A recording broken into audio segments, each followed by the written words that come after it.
Derbyshire made it 2 wins out of 2 at the start of their Royal London One Day Cup campaign. They followed up their hammering of Hampshire on Saturday with a 7-wicket win on Sunday over Leicestershire at Grace Road, with their captain Wayne Madsen scoring his second 100 in 2 days as the victory was completed with 29 balls remaining.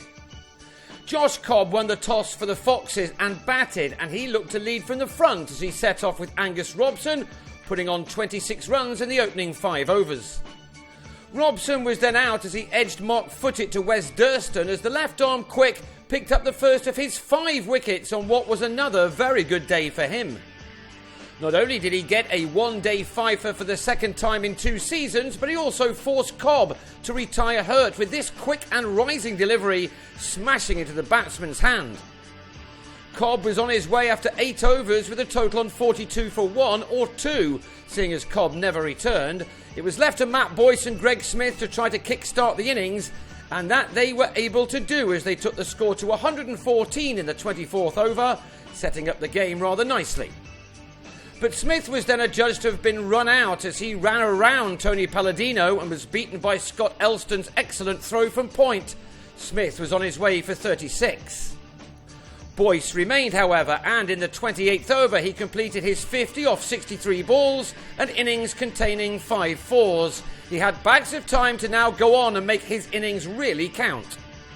Scott Styris, on the other hand, never really got going. On 9, he played across a delivery from Palladino and was LBW. With the score on 138 for 3 after 30 overs, the game was evenly balanced.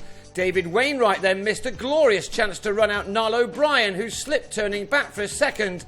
Alas for the bowler, he couldn't gather the throw cleanly. Wickets then began to fall at regular intervals to prevent a dash at the end of the innings. Boyce was out for 64, Footit returning to the attack to bowl him. Finding some movement through the air, he then trapped O'Brien in front for 28 to leave Leicestershire on 181 for 5 in the 40th over. They managed to get 65 runs off the last 10, not as many as they would have wanted. Tom Wells lost his middle stump to Tom Taylor to go for 19. Anthony Ireland struck what was only the second 6 of the innings as he went after Taylor. But that was the Zimbabwean's only boundary as Footit had him caught by Madsen as the slog was on towards the end of the innings. Leicestershire were thankful to Jigger Nake, who made 36 off 30 balls, while Footit finished with figures of 5 for 59 by bowling Nathan Buck with a full bunger as the Foxes had to settle for a final score of 248 for 8. Durston began his journey on the road to Lords with a brilliant 100 in the win over Hampshire on Saturday, but he could have been run out early on this occasion. He and Billy Godalman got the reply off to a very good start by knocking 62 runs off the target in the 10 overs of power play. Durston was out for 30, losing his middle pole to Charlie Shrek. And in the next over, the Foxes' spirits were lifted further as Elston was bowled as Buck produced a peach.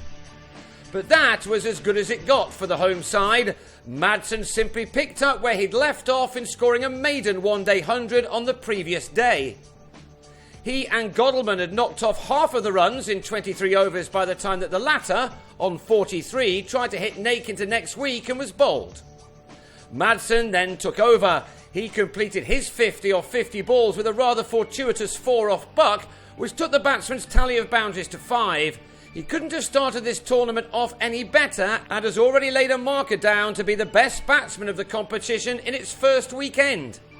Filled with confidence in a side which is beginning to find its very best form, Madsen then eased his team towards their victory target.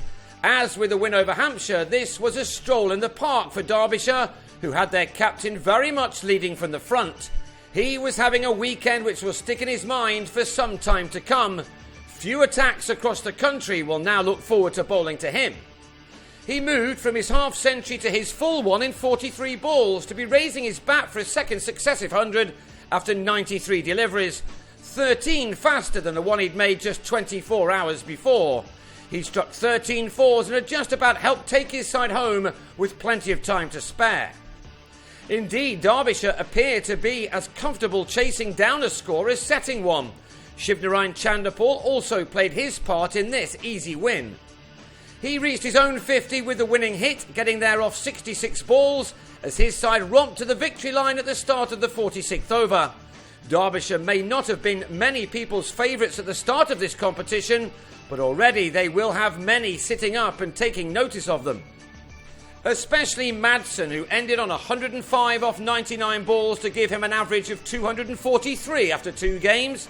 His side took this match by 7 wickets with 29 balls unused to make it 2 wins from 2, although Derbyshire were deducted 2 points because of a pitch supplied last year.